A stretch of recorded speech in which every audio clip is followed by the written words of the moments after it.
Welcome, everybody, to the Eden Army podcast. Of course, my name is Pete Robert Tucci. I'm your host tonight. Russ is in the background, making everything work flawlessly like he always does. First off, I'd like to thank Meta, Jeff, Matt, and Dan for your Kick resubscription. We appreciate that. It keeps us going, helps me buy new equipment and stuff like that, so I certainly appreciate that. Tonight, we're going to be talking about a few different things. First, we're going to talk about Bernie praising a satanic trans singer. And if that's not sick enough, leftist lunatics are attacking not only Elon, but an organized group of paid protesters spent the day disrupting Trump Tower in New York City. So we're going to talk about that, the tolerant left, right? We're going to talk about the tolerant left. And for those of you that are joining us, maybe some of Joe Nirmaier's fans that are on some of the other platforms, if you don't know me, I am Pete Robert Tucci. I'm a post-apocalyptic author, but I'm not safe for work. So if you've got kids listening, you might want to put some headphones in right now because I usually tell it like it is. So I should mention, though, that the Dems are continuing to celebrate the stock market crashing, but the futures are slowly starting to rise again. But can you imagine the Dems celebrating something that so much hurts the economy, it hurts everybody, yet there they are celebrating it. It just it boggles my mind. So tonight's podcast is being brought to you by Battle Ready Arms. When you drop off a firearm to Battle Ready Arms, well, you just drop it off and they make it battle ready. So there you go. Tonight's guest, though, what's really important tonight is we do have a guest, Mr. Joseph Nirmaier. He's a post-apocalyptic author.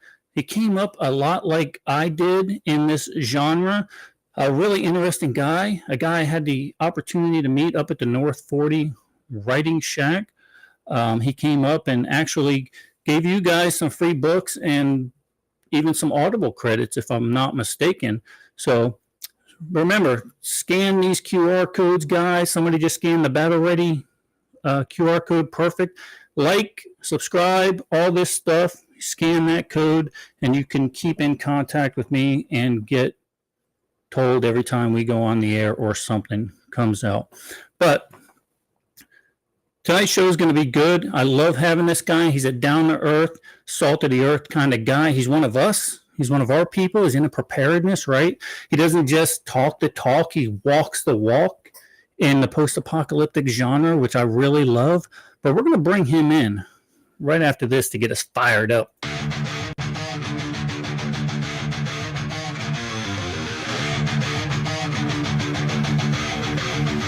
You fucker!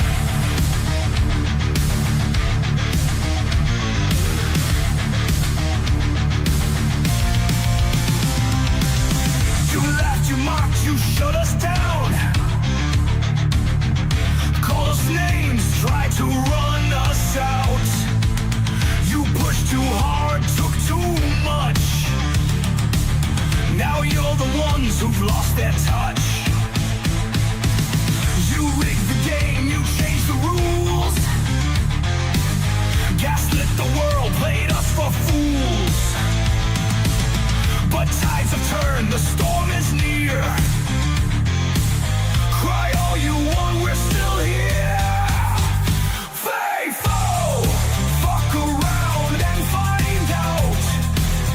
You tried to rule, but your time ran out. Faithful, the silent won't stay quiet now. We're taking back what you burned to the ground.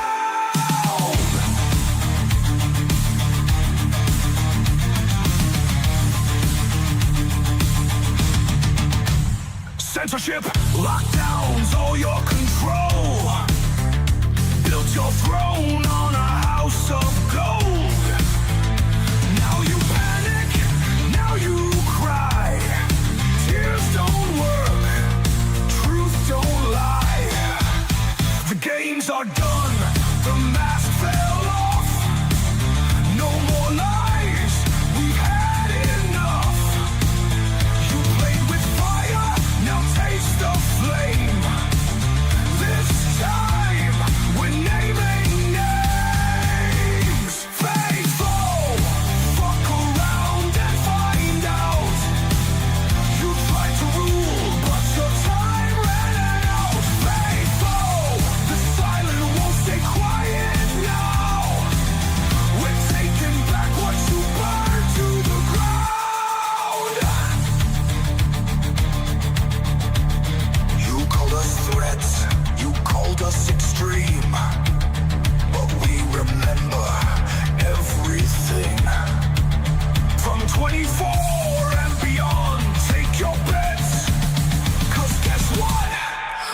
ain't done yet. Faithful, fuck around and find out. Your kingdom's crumbled, your luck ran out. Faithful, no more games, no more doubts. You lit the fire, now it's burning you down.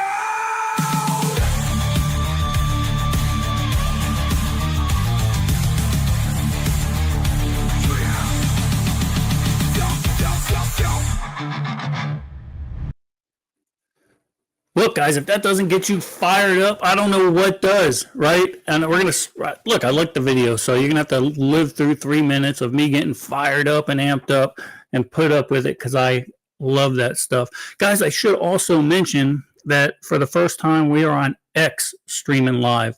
So for everybody watching on X, if anybody's watching, look, we're not your normal, we're not doing a yarn basket weaving and shit on this show, okay? We're pretty much regular guys, and we say what's on our mind. So if you don't like that kind of thing, just kind of move on, scroll. It's all right. I don't mind, honestly. But let's get back to business. Without any further ado, Russ, why don't you bring in Mr. Joseph D. Nirmaier? Well, I just got back in my chair from that video. Holy shit! Man. I saw you, Joe. I saw you back there dancing. You were headbanging and stuff. Joe, thanks for being here tonight, brother. I was telling the viewers earlier we had the opportunity to meet up in the North 40 Writing Shack, and it was refreshing to see somebody that's just a normal guy that has made a pretty good run of this writing thing. So thank you very much for being with us. Oh man, it's my pleasure to be on this podcast with you guys, the Eden Army. I really appreciate it, Pete. Russ, I hear you back there somewhere. I heard an ice cube clicking a drink. I'm not sure. You mean Russ has a cocktail? That's not like him. No, not Russ. That'd almost be like Kamala doing this right here. Oh, goodness gracious. Or Zelensky the other night, the other day at the White House. Tell me that guy doesn't have a coke problem, please. Oh, he was so freaking high. That was impossible. Joe, tell for those of us that I don't know too much about you. I mean, I know a little bit, right? Tell the viewers a little bit about yourself pre-writing. About writing? No, before you got into this madness of writing post-apocalyptic stuff. Oh, well, I was born in the country, undisclosed location up here in Wisconsin, probably in a barn. Never got the word out of my mom before I died, but I'm pretty well sold on that. I mean, I was churning butter at 5 and shooting at 4, maybe 6. I'm not really sure when it was. I think I was like 7 when I drove my first truck. It was a 1937 Ford that my uncle couldn't start. He pulled it with an Aldous Chalmers, and I had to pop the clutch. And it had a stack of shit on the seat so tall so I could reach the pedals. And then I went in service. I was in the Air Force for almost 10 years. Loved it, every minute of it. And then got out, opened up my dream job. I had an archery pro shop that I had going for a good 10 years. It was called Red Arrow Archery. I shot professional archery all across the country and the world, actually. And that, only lasted until I couldn't afford to pay the damn taxes anymore. So I got rid of that and then went back to work in my career, which was a crane operator, which I absolutely loved every day of that too. Until I found out I was eligible to retire, then I started hating it, so I got the hell out. That's weird how that happens. That's weird how that happens. I loved what I did, but boy, I was standing on the outrigger with 500-ton crane in Iowa on a wind farm, and I was calling a pension, in Washington, D.C., and they said, yeah, all your shit's checked. God damn, I was out of there in just a heartbeat, man. Day one. That's awesome.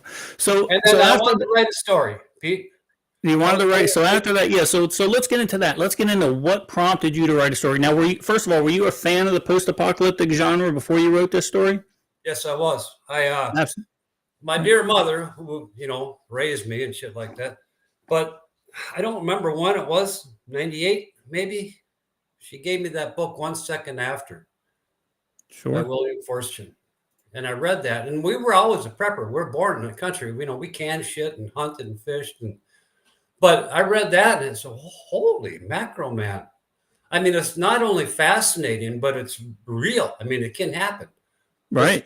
If I was Kim Jong-un or something like that, I'd have half a dozen of them warheads floating on satellites, like you probably are up there already. But Sure. not saying it's happening, but it's a fantastic genre to write in because it's so wide open. And for a writer like yourself or myself, the only thing stopping is our imaginations. You just let it cut loose. And so it's a fun genre to write in because there's no limits. I mean, there is no limits. Whatever you can think of. So what was that aha moment where you said, okay, look, because I'm an introvert by nature myself. I know it's hard to believe since I'm on a podcast and everyone sees my face right now. But what was the aha moment? What was the time where you were just going to say, I'm going to do it. I'm going to write a book. It was 2019, and I was all of a sudden I started writing the first chapter, and I could see the whole story in my head, right from start to finish, and I had to write it. It was that simple. It took me a long time to get the first one done, Sure. but because I didn't publish that till 2023. But it was, and that was the moment. It's like, well, the story's in my head now. What the hell are you going to do with it? So I wrote it, and I had the title picked out then. 7 days. What was the first 7 days of what happens? And you know where I live? I'm 50 miles northeast of Minneapolis, St. Paul. 1.5 million people, and they got 72 hours of water. Yeah, sure. And where do you think they're going to go to come get your water and the food and stuff? Well, they're not going to make it very far because they're going to get thirsty and drink shit water, and then they're going to get real sick real fast. That's going to be a big problem. Yeah, exactly. Yeah. Very, very, very cool. So your so did you went ahead and self-published, I assume, right? With Yes, 7 days. Mm-hmm. Yep. And no problems with that because you're also on Audible, so that was a big hurdle for me. That was a big hurdle, but Jeff Hutchins, the narrator who is narrating actually my third book right now too, he emailed me. I don't know how in the world he got a hold of me actually, but he came up with I don't know where he got my email from. Anyway, he emailed me and we swapped phone numbers and we talked on the phone for a good couple of hours outside. And he wanted to. He liked my story. He read it and he said, "Hey, I want to narrate your book. I've done this." He narrated for. Oh, just a minute. Guy's name's right at the tip of my tongue, and I can't remember. Was it someone in the post-apocalyptic genre? Or? Mm-hmm. Oh, wow. Okay. Don Carey. Oh, okay. Yeah. Yeah, he did Don Carey's work. And I tell you, I just absolutely love the guy. He's a gem of a man. He's the same age as I am, a little bit, just a year older maybe. And he's got a solid mind on him, and he's just a hell of a nice guy. And his voice is incredible. For narration. He's in southern Indiana, so right on the Kentucky border there, I think is where or was it Tennessee or Kentucky? One of them. I'm in Wisconsin. I don't know where the hell what all those at. But and yeah, so he's the guy and he's the one who set it all up, and he helped me go through and do the process of Audible, which is a little harder than Kindle Direct Publishing when you self-publish. Yeah, it's a little harder and it's a little more damn expensive. I found out, right? And I'm a cheap guy, so that was my big holdup. So it is, yeah. It's not cheap. I just pwned it up on. Well, actually, there's a really good story about this, if you don't mind. No. When I created my first cover, and it was simple, really simple. And I put it on Facebook, on my personal Facebook page. This is before the book was even published. It was in the process. And DJ Cooper reached out to me. She says, "Hey, do you mind if I play with your cover a little bit?" I said, "Yeah, I don't." She said, "I don't want no money." She says, "This is, that's another thing about the writing community. People are straight up good people." Well, now, is that the writing community in general, Joe, or is it the post-apocalyptic That's writers, right? I don't know. post-apocalyptic writers. I agree because I went to Las Vegas and I went to a conference there, and there were thousands of writers, all different genres. And I gotta tell you, the post-apocalyptic people that were there are the salt of the earth people. Other people, and I'm not saying the romance people, stuff like that. Man, they are some snobby people. They wouldn't give you the time of day. But post-apocalyptic, everybody, what do you need? You need an author, or you need a cover person, you need an editor. Here you go. Call this person. Call my person here. They were so nice to me. Yeah, I have had the same experience. I mean, she did that, and then well, she gained a customer also, Sure. by doing that. Sure. And then Ryan Scow, he says, "Hey, give me a call one of these days." He says, "I just want to sit down, and talk to you about a few things." And he pointed me in some really good directions. That guy's a workaholic. Yeah. Right? Yeah, he's just Yeah. nonstop. You don't see much of him, but man, he puts out a lot of books. But he is top notch individual. I mean, top notch. And so I mean, so is everybody else I've talked to. But the best thing about the post-apocalyptic genre is the people that buy our stuff. I mean, holy mackerel, we've got some dedicated customers here. I think I agree. Not Joe, not only dedicated, but ravenous, right? I mean, you spend 6 months writing a book, and there are people, as soon as I put it out, 3 hours later say, "I'm done with your book. When's the next one coming out?" that same thing just happened to me. It's like, where's book 4? Shit, man. I haven't even got my author copies yet of the third book. Right? It's crazy. Yeah, so I don't know. I lost my screen. There we go. There you go. Yeah, no, but the readers and the listeners, my hat's off to you guys. It's you made an incredible impression upon me by, one, dealing with my first book, which it was not, a literary masterpiece. I'll tell you that right now. I made mistakes, but I did go back and I fixed them all, and DJ Cooper reformatted the whole thing. I put it back on, and there, it's all good. But people did. I made mistakes, but I learned from them. The second book was better than the first book, and the third book is superior to the second book, I think, as far as how I wrote it. I was a lot more descriptive of this. Of trying to, I got into the characters' minds in 21 days. It was how I expect an average human being, such as myself, just a normal guy that we walk the walk, is how I would imagine I would respond after trying to stay alive for 14 days. Sure. Because it's going to wear on you. You're going to be doing shit that you would never have dreamed of doing in your life before. Yeah, and it's interesting. The more research you do about this, and I appreciate that the fact that your book was rough. Your first book, 7 Days, was rough around the edges. Because my first book was certainly rough around the edges. I was not a writer at the time, right? I could kind of tell a story, but hell, I couldn't write to save my life. But I didn't care, because when I put my book out, it wasn't for everybody. It was for me because I wanted to do it. But more importantly, it was just for my daughter. Yeah.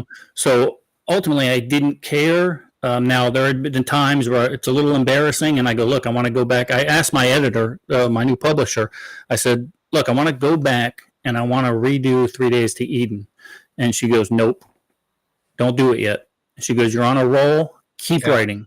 You'll have plenty of time to go back and deal with that. So I asked Franklin about that, and he goes, yeah, do it. He goes, I went back and redid The Borrow World, but that's way after I had my other books out and I had some downtime. So absolutely, I can appreciate your journey through all of this because our paths are somewhat parallel, I think, in the writing aspect anyway. Well, I would say very, very much so. Yeah, I think we each had a story to tell.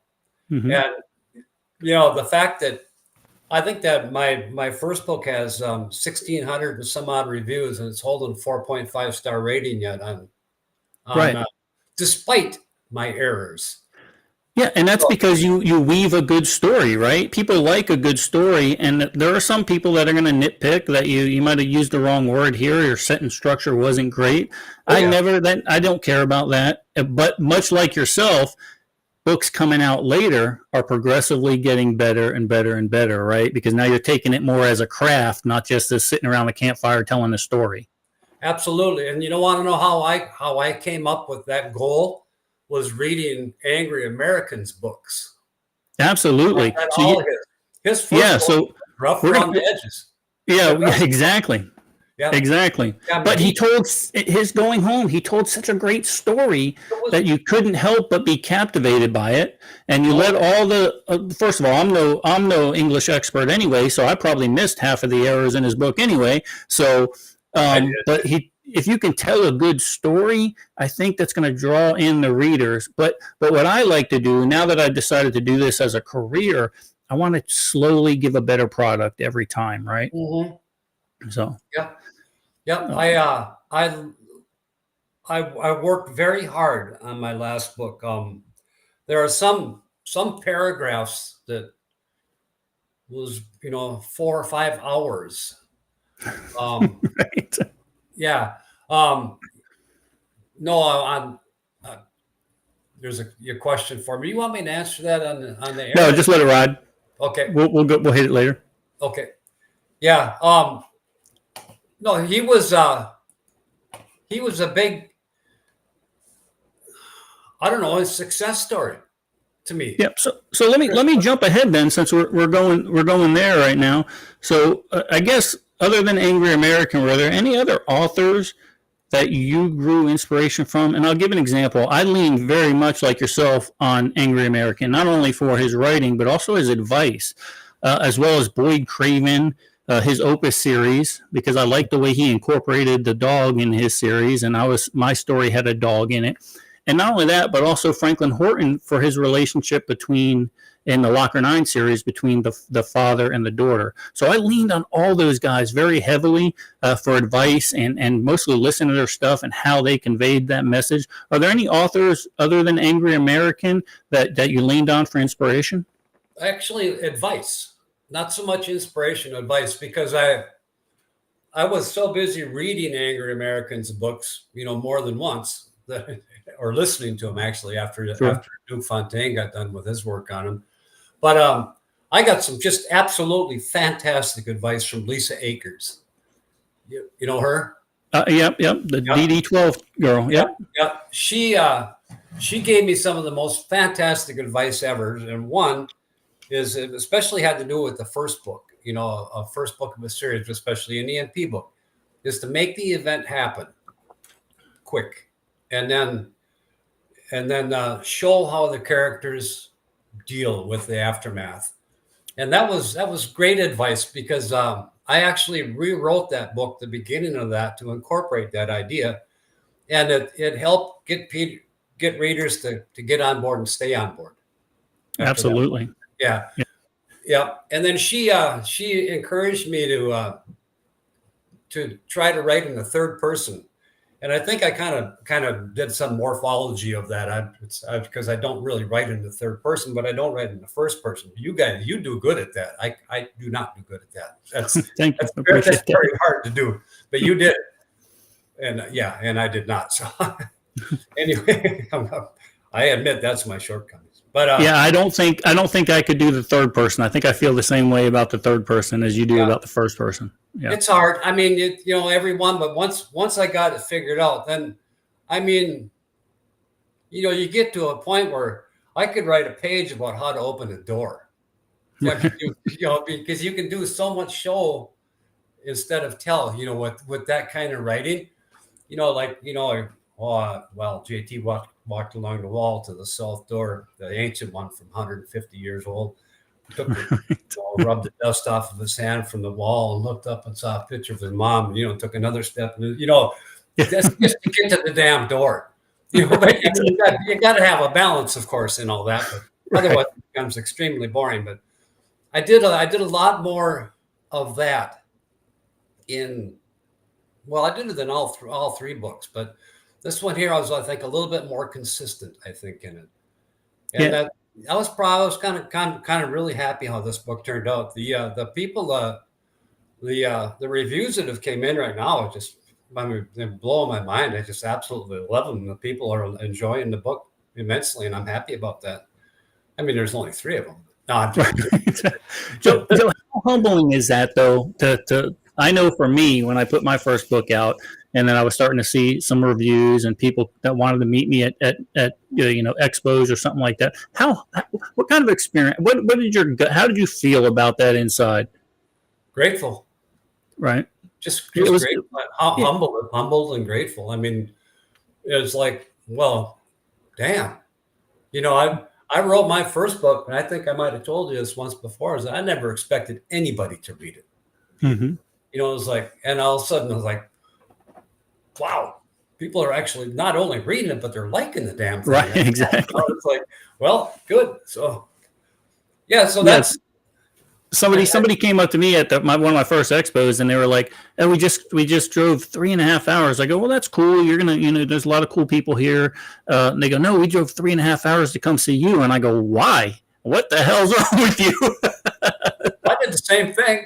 I drove up to Birchwood up there, man. That was a fun day too, getting to meet you and Russ, Teresa. Yeah, that was a good time, and that's why I was like, I instantly knew that you were one of us, right? You're just a good old boy from the Midwest, right? That turns a wrench, right? Because one of your hobbies, tell us what your hobby is.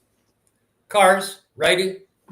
Yeah, he's being humble again. This guy turns a wrench. He's got a Corvette. He's got all kinds of stuff that he could probably take apart and put together with his eyes closed. Actually, I change engines out of things like every 3 or 4 months, just for the hell of it, just to see what the one I just got done building, how that's going to work out. Just because it's fun, it's something to do. It's hard on the hands and stuff like that, but whatever. Right. So you're writing full time, full part time now, right? You're retired. Yeah. You're writing full part time. That's kind of what I'm doing. I write when I feel like it. I look, if anybody's viewing this, anybody's watching this right now, no, I write full time. I'm hard at it every day, 8 hours a day. Yep. 14 hours a day, 6, sometimes 27. Yep. Exactly. Yeah. So guys, just a reminder, if you have any questions for Joe, look at the ticker down there and Russ will start and we'll try to get it to you guys. Let's get back to your book. So let's go back to your first book, Joe. Now one of your characters, JT Clark and Dr. Hastings, they feel to me, after I was listening to it on the way home from Wisconsin, they feel like they're grounded people, like they're everyday people amidst all the chaos that's going on, right? Were any of those based on people you might have known, or are they based on anybody in particular? Don't give me names at all because we want to protect the innocent, but did you draw from people that you know? I can give the names that the JT Clark character was built off of. There's actually 2 real people. One is my Uncle Norman, who passed away. He lived in Arkansas, smartest man I ever met in my life. I used to call him the original Google. He knew it all. And the other one was my high school welding teacher, Mr. Beal. John Beal was his name. Again, build anything. The guy was smart. I mean, he's smart because he liked me. For 2 years in high school, he wrote all my passes, my skip all passes, so I could go into the welding shop and weld up snowmobile trailers so he could make money off them. He'd sell them. I can say that now because he's dead. But yeah, that's who JT Clark was. These guys were so level-headed that could land an airplane on top of their head. It was they're that straightforward, straight shooting people. Had their shit together, were unflappable in the midst of disaster. They could deal with just about anything. Now, did you have a chance to go over? Did they first of all read your portrayal of them, and what they have? Because that's always neat for me to talk to people who I may have portrayed in my book. Did they have a chance to read and listen to it, and what did they think? Yes, they did. My uncle actually listened to it. He couldn't believe that I actually turned into something. He was pretty impressed. He said, "When the hell did you learn how to write?" I don't know, I think it might have been 8th grade or something. I'm not sure. Seriously, I'm not shitting you. He said he with his great big bushy eyebrow raised up. Was that really you? Yeah, I did that. He was pretty impressed. Let me Yeah, pop this up. Let me pop this up real quick before I forget. Guys, you can pick all of Joe's books up right here. You can scan that QR code. His 7 days is the first one, 14 days is the second one, and the new release, 21 days, is out right now on hardcover and Kindle. And Joe, Audible to come with this one or no? Audible's in production right now. Yep. Excellent. We're working on chapter 5. I just got for that from Jeff Hutchins today, and he's just incredible, Pete. I can't say how much I love that guy's work. He works hard. You know, he's my age. He doesn't have to do this, but he does, and he does an outstanding job at what he does. Yeah, it's pretty cool. And once you find somebody that you work with so well, I mean, I assume he's just going to keep doing your books for as long as he's physically able to do them, right? I think so. Yeah, he's got 2 studios. One he would have to travel to, which he doesn't drive anymore. So he's going to offload that, I should say, and then he's got a studio in his home. So he's set for the duration until he feels like getting it. Guy says you guys keep writing and we'll keep buying them things. I like that. That's what we like to hear, right? Yeah, thanks, Guy. I appreciate that. Yeah, that's a good thing. And then other characters in my books are real people that names have changed, on some didn't. All the last names are hypothetical, and then half the characters are fiction. I just don't have the heart to kill off a character in one of my books. It's actually somebody I know. It's like I almost did that in the first book with a character named Tyler, who actually is a Tyler. And he actually got a little bit almost kind of pissed at me because I killed him off, but I didn't really kill him. But I didn't make that clear until like 3 more chapters into the book. And then by that point, fuck you, I ain't reading no more. So, right. So I'm just the opposite. I love killing off people I know. I love it. I love to get their reaction after they buy it and read it. So I got a couple of them. Pete and Brian, 2 guys. They are beasts. They're good fellows. And they said, I didn't expect to make it through chapter 1. And they're still making it through the 3rd book. So that's good. But exactly. So I got a question from Reverend French over on Kick. He doesn't want you to give. He's originally from Minnesota. He wants to know what town you're by. Don't give your exact town, but what are you near? I am in between Somerset and Osceola. He will know that word. I'm sure. Mr. Gomez says he just bought book 1 on Audible. Thanks, Will. We appreciate that. We love that. Let me see. I'm just going through and seeing what else is starred here before we get on to what we've got scripted here. Good. Oh, no killing. I'm gonna translate that. That looks like my first book. No killing off the dog. I know, and that was a piece of advice I got from Kyla Stone. I was in the middle of book 2. And I explained my book to her, and I go, look, I think it'd be kind of cool if the dog got killed in this kind of incident. She goes, don't do it. She goes, if you kill off that dog, your readers are gone. I said, okay. Yeah, I could see that happening. Apparently, she has made that mistake. So very cool. So let's get back. So your 7 days starts out. It's an EMP. Happens, right? But you seem to have made it your own kind of deal. What's one twist in your first book or its sequel that you're most proud of? Sometimes when I'm writing something, it's not completely. I don't know what kind of writer you are, but I don't outline the entire book. Stuff just kind of, it'd be cool if I put that there, and it ends up being a twist or a cliffhanger. Was there any twist in those 2 books that you were proud of that made it into the book? Yeah. Actually, and without giving away too much. No, that's okay. No, I don't know really so much if it's a twist, but it's I focused quite heavily on how I expected the urban societal collapse to take place.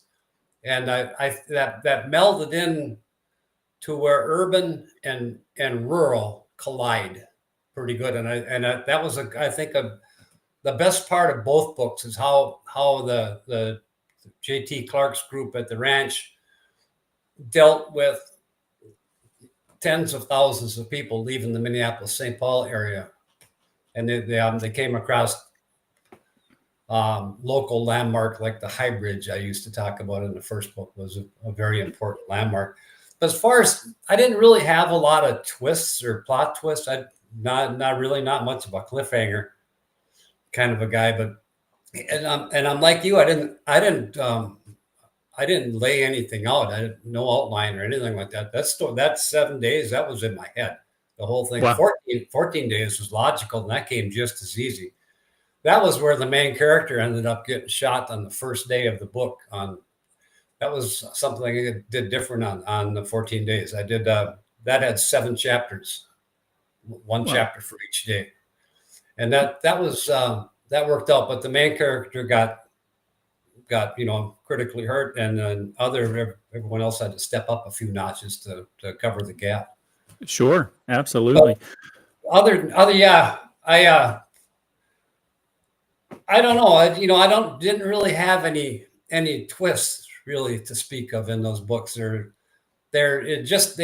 written very exciting. There's a lot of it's really nonstop like action stuff going on inside of the books, and there's very little boring sections. I mean, I'm not trying to toot my own horn here, but if it seems like the book is going a little bit slow, just hang on. It'll be right. Exactly. And that's what I liked. And that's what kept me up driving back from Wisconsin when I was listening to your books. Reverend French says he loves the Tippy Canoe Saloon and Eatery in Osceola.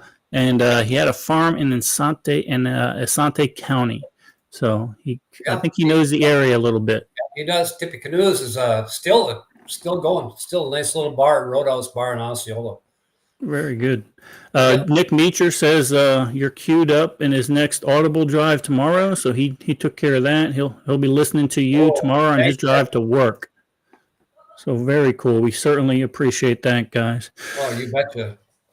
So, Joe, tell us how the books evolved from 7 days, without giving away any specifics, and it could be a societal collapse or anything like that. But how did your book from 7 days to 14 to 21 evolve? And what do the readers have to look forward to?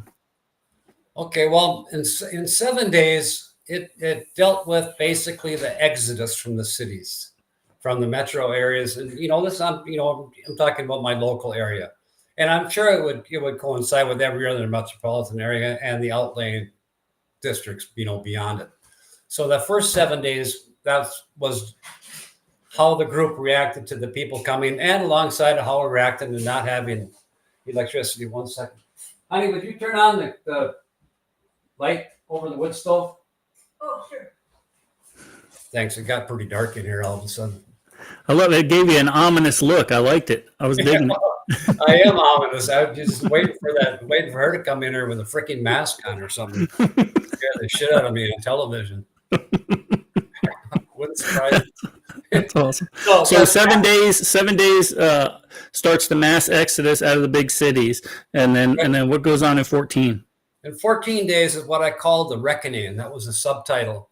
That's when societal norms collapsed, the last thread of society frayed and snapped, when people started killing each other, when there was just nothing left. There was no place, no one had food, there was no, the local charities dried up, and little town of Somerset, I live north of Somerset, a ways out in the sticks. I live right alongside the St. Croix River. It's right, if my left arm poked it out here, I could probably get an arrow into it. I had a good ball. You better be careful. My viewers are pretty smart people. They'll have your geo map. They'll know right where your cabin is before we get done with this show. Yeah, well, I was lying about that. It's wrong. It's the Mississippi. Sorry, the Mississippi. It's awesome. So I don't want you to ruin 21 because I haven't had a chance to listen to it yet. But 21 is available now, like I said. And where can we find these books? other than Amazon and stuff like that? Audible, of course, for the first two. You looking at doing any appearances or anything like that? We're trying to talk you into getting the Mountain Readiness or at least Fallout at some point.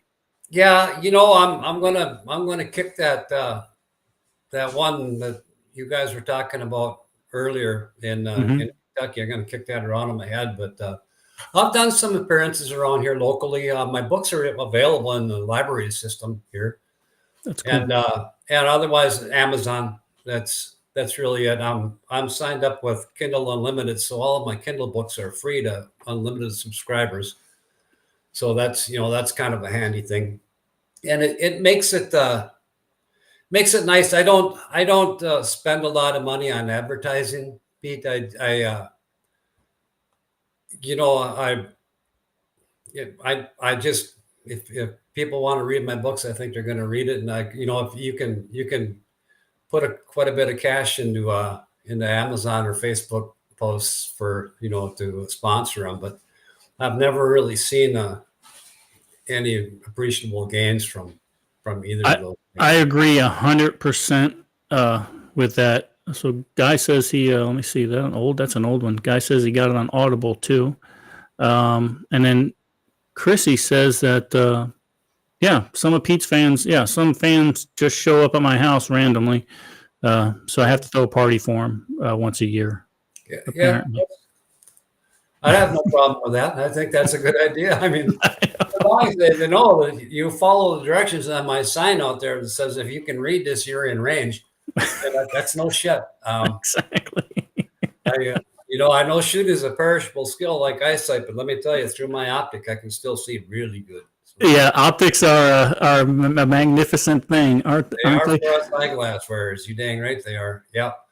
Joe, I've kept you longer than the 30 minutes I told you I would. I apologize for that, but you're a fascinating guy, and like I said, I can't wait to come hang out with you after the Mountain Readiness event up in the Northwoods of Wisconsin. And like I said, if the invite is still open, me and the bride would love to come to your 4th of July party and hang out with your folks. Yeah, you betcha. There'll be quite a bit of people there. It depends on who's playing the music that night. We've got a stage in the yard. A music stage. My wife and I both play a little bit of music too. Come down here and I'll play wagon wheel for you. Oh, well, hell, I'll bring my bass guitar then. We'll have fun. Okay. All right. Well, let's do that then. Joe, any party and any last words for the viewers tonight, sir?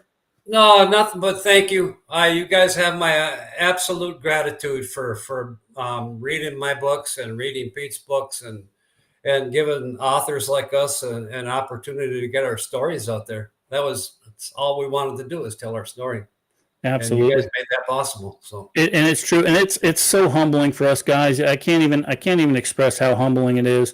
And I know Joe feels the same way, because we had that heart-to-heart conversation when he was up in the Northwoods, and just it's a humbling experience. And we appreciate you. I appreciate you guys tuning in to stuff like this and listen to us rant for a little while.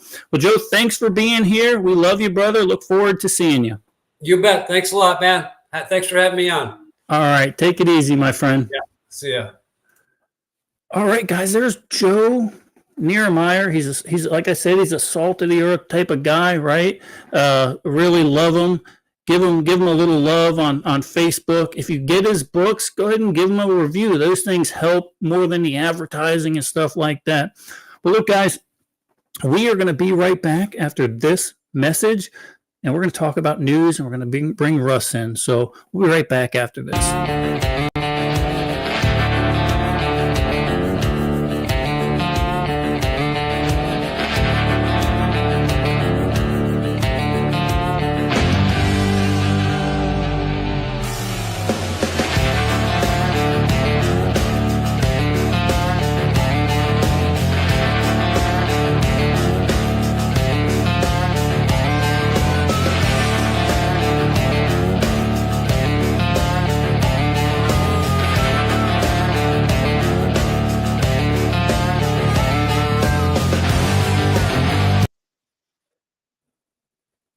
Well, here we are. We're back. Let's get Russ in here. I'm trying to bring in Russ. There you are. What's going on, brother? Hey, what's up, man? Thanks for bringing everything in smoothly, making that interview go so Man, that was Perfect. an awesome interview. Joe is just such a great guy. I really enjoyed meeting him while we were up there at the Writing Shack. And as you guys can tell, I am no longer in a camper, and I wish I was. But that's a whole different story. Exactly. Whole different story. Exactly. All day since we got home. So, Russ, we got a little bit of news to go through. We're not going to keep everybody too long because I know we're about 14 minutes away from calling the ball on this. But first of all, guys out there, let's talk. What was your weekly prep? Let's hear. What did you do? Now, I posted something on one of the Facebook pages saying, hey, click on this website and buy something from there. They have some cheap stuff. They have some expensive stuff. Tell us what your prep of the week was, what you got done, so we know that you're staying on the ball and the Eden Army is still hanging strong, right? Yeah. Well, and while, for me, I ordered some extra pins for my trailer hitch. That's a long story, frustrating story. I'm working on some plumbing issues, and I have some now extra spare parts around here for preparedness sake. I also listened in with next week's guest, who will be Roy Dorn and Owen Lupton. Let's talk about that for a second. What are they going to be talking about for those people that don't know, haven't had a chance to hang out? Well, those guys, most of you guys may have met them at Mountain Readiness or Fallout. Great people, and they have started a community of Western or Eastern North Carolina, coastal North Carolina group, and they go out and they meet weekly on Zello, and we sat down with them on Tuesday and went through their Zello program with them. We have an event with them next weekend, not this weekend, but the following, that they got just a bunch of like-minded folks getting together at Dixon Landing in North Carolina. And Angry American and Mel may be there, are planning on being there as well. And we're just going to hang out. They're going to do some classes, some basic classes. We did this with them at their house in March of 23. And we only had like 15 or so people. And for those of you that know, when Chris tore apart my bug out bag, and I learned a lot from it. And Roy wanted me to do that to his bag. And we filmed it and we watched, the people that were there watched it. And, it's that sharing of information, that community building, which we all preach about. And the Roy and Julie and Owen and Teresa, they really have it going on. So that's still going to be our premise for next week's podcast. We're going to bring them on. We're going to talk about how they're building their community and what they're doing. Looks like everybody's on it this week about their prep. That's pretty awesome. So let's talk, Russ. Let's talk about Wills. Yeah. I gotta laugh. We got to put that one up because that one's actually funny. I got it. They should be going down. They should be going down. They're going down. Hey, and Will, I'm going to tell you, man, at least from my perspective here in South Carolina, go find somebody local that is selling eggs versus the grocery stores. Number one, you're going to get a better egg. Number two, they're going to be cheaper because I can get them for anywhere from $4 to $6 a carton farm fresh. I'll pay that for farm fresh. Absolutely. Russ, before it gets too late, let's talk news because the lunatic left is at it again. Did you happen to see who Bernie Sanders had speaking or singing for him up on the stage? Who Bernie Sanders says was one of the best performances he's ever seen. Did you happen to see that? I did see that, and I wish my soundboard was working. Because I wish I had a puke icon, a puke sound, because that's what it made me want to do. Well, let's watch it. Let's let the viewers decide if this is one of the best performances you've ever seen, or is this guy just a lunatic transsexual who is a Satanist? I'm going with that, but let's do it. Does your God have a big fat? Cause it feels like he's me.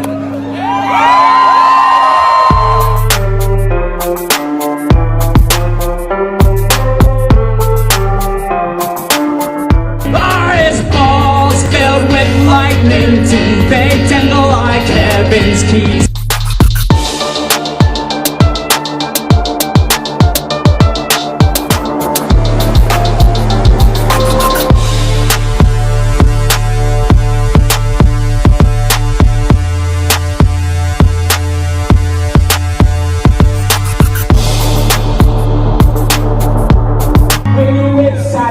So we'll fall to his knees because he shoot wads of honey twice on Easter Sunday was his favorite.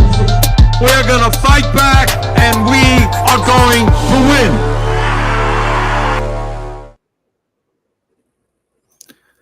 There you go. Best performance. Not crazy at all. Not anti-Christian at all, Russ. Absolutely not. And Larry Dial nails it. Yeah. Absolutely. He does. Guy, my thoughts on the government shutdown, he's asking. My thoughts on the government shutdown is shut it down. That's only going to show how they're not needed. But, however, if it does get shut down, because there's a clean CR on the table right now, if it does get shut down, it's 100% entirely on the Democrats, and that CR is in front of them right now. Exactly. And it is the exact same CR that they signed twice under Biden. Exactly. So the tolerant left who includes everybody, the tolerant left, Russ, who loved Elon Musk just a few short years ago. They loved him because he was bringing that green energy. He was bringing electric cars. Well, now let's look what they think about him now, Russ. Threats and acts of terror against Tesla are now becoming common, and it's getting scary. In Colorado, one Tesla dealership has been attacked multiple times since January. At least one individual is now accused of trying to set the dealership on fire, hurling Molotov cocktails at cars, spray painting the word Nazi on the building. And this past Friday, there was yet another attempt to burn the dealership to the ground. Meanwhile, in the state of Oregon, someone opened fire on a Tesla dealership there, firing at least 7 rounds, damaging cars, breaking windows. And take a look at your screen. Just yesterday in Seattle, 4 Cybertrucks, you can see it right there, were torched near Boston. More than 6 Tesla charging stations. They were set ablaze by the lunatic left. And there have been reported acts of vandalism and violence against Tesla now all over the country. And sadly, hate to ever report this about anybody. I don't really care what your politics are.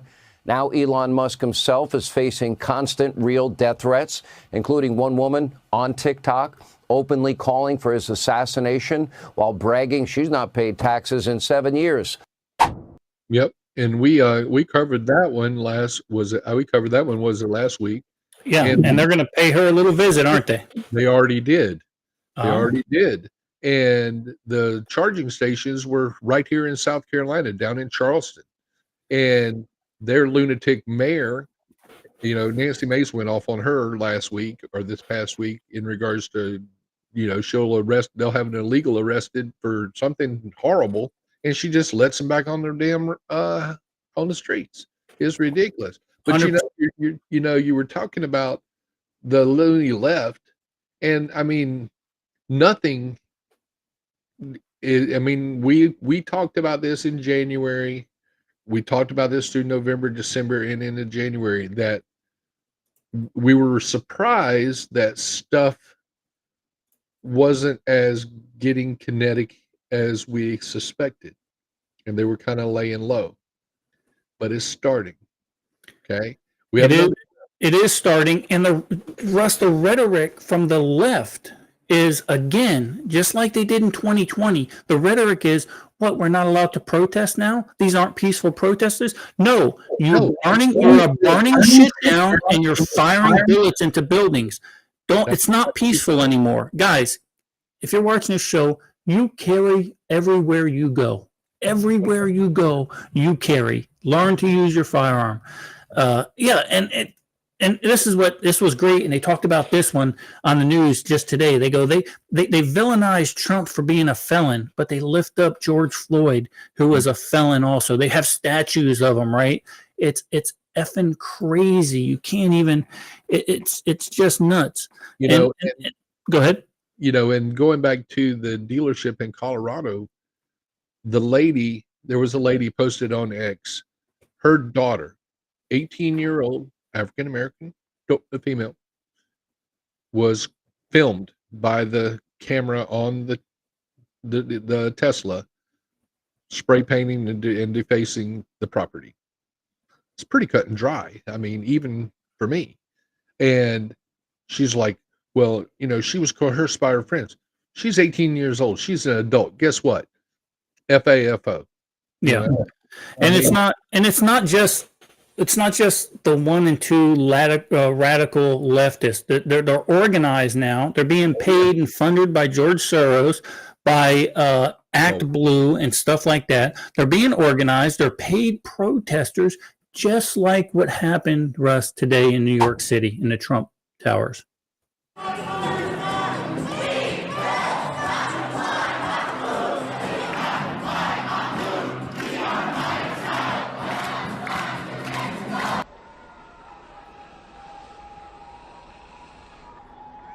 They need to be carried out on stretchers. They should be. You're right. But, you know, we can sit here and hash that out. Trump and his administration are doing great things.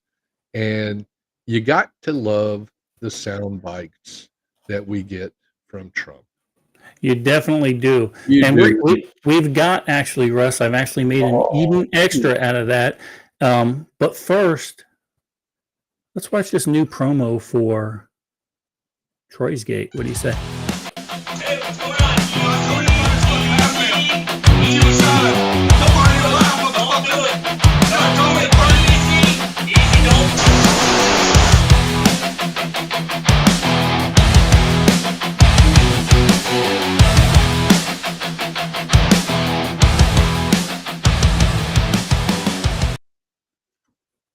There you go, guys. We need a couple of more paying people to get into that class. Remember, we need at least 10 paying people to give us that price for Troy's Gate. Otherwise, they're going to jack the price up an awful lot, and we don't want that to happen. So You flipped that one in on me, man. you didn't see that one, I huh? didn't see that when you had it You buried like at it? the bottom. You want to see it again? Let's do it again. Let's do it Hey, again. what's going on? Tony Stark's fucking happening. Suicide. Nobody alive. What the fuck do it? Don't make fun of easy. Easy, don't.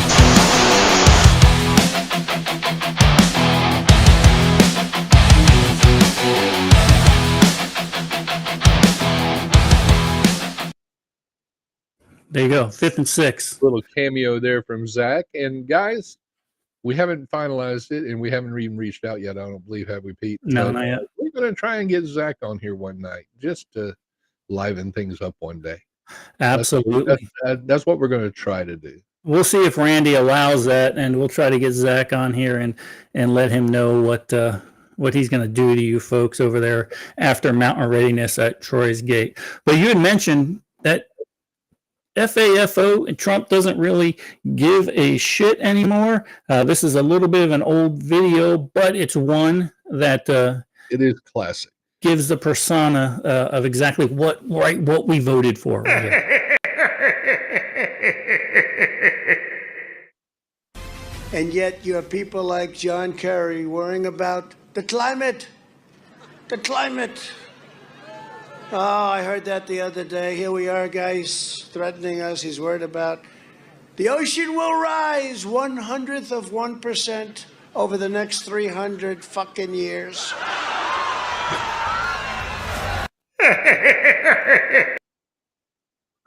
That, ladies and gentlemen, is what I voted for right there. What Amen. a common sense and no Amen. bullshit. No shit's given. Love that. Love it. Love it. Love it. Oh Lord, Russ, we are right at an hour, so I'm going to let you give your word, your words of the week. Go ahead, brother. Oh, words of the week. All right, guys, keeping it short tonight is all about community. It's always all about community. It's always about your tribe. You have a birth date and an end date. Let's worry about the dash. Let's worry about today. That's all I got, Pete. Outstanding. Thanks, brother. We'll see you on the backside.